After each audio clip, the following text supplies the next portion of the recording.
Anim na pong araw na ceasefire deal iminungkahi para sa magdadalawang taon ng giyera sa Gaza.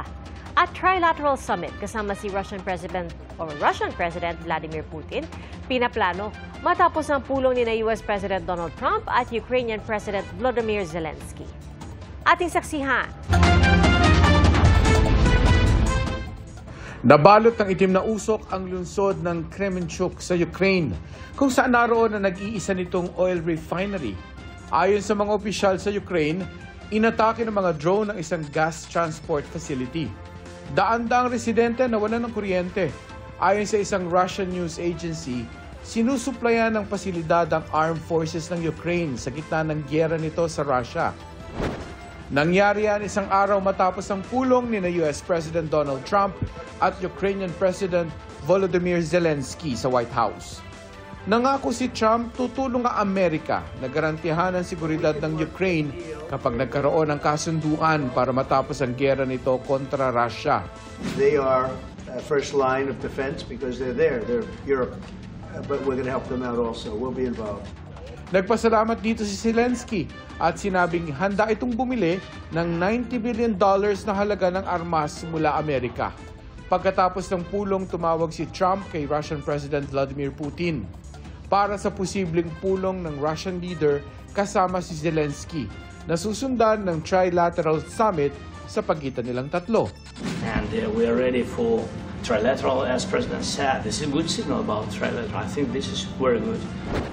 Sumama rin sa White House ang mga leader ng United Kingdom, Germany, France, Italy, Finland, European Union at NATO. Ang gusto ng European leaders, ceasefire muna ang ipatupad bago ipagpatuloy ang usapang pangkapayapaan sa pagitan ng Russia at Ukraine. Dapat din daw kasama ang European leaders sa peace talks. Pero sabi ni Trump, but we can work a deal where we're working on a peace deal while they're fighting. They have to fight. I wish they could stop. I'd like them to stop. But strategically, that could be a disadvantage for one side or the other. Sa gitna naman ng halos 2 taon ng giyera sa Gaza, tinanggap na ng Hamas ang mungkahing 60 araw na ceasefire. Ayon sa isang Hamas official, kasama sa proposal ang pagpapalaya ng 200 Palestinian convict na nakakulong sa Israel, kasama ang hindi tukoy na bilang ng mga babae at menor de edad. Palalayain naman ang 10 buhay na hostage sa Gaza at ibabalik sa Israel ang 18 nasawing hostage. Kasama rin sa ceasefire deal ang partial withdrawal ng puwersa ng Israel sa Gaza, kung saan mahigit 60,000 na ang nasawi mula nang magsimula ang giyera noong October 2023. Ayon sa ilang opisyal ng Israel na nakapanayam ng Reuters, pag-uusapan ng ceasefire proposal sa mga susunod na araw. Sa gitna yan ang plano ng Israel na bagong opensiba para tuluyang makontrol ang Gaza City. Marami ng Palestino ang lumikas doon dahil sa pinangangambahang ground offensive.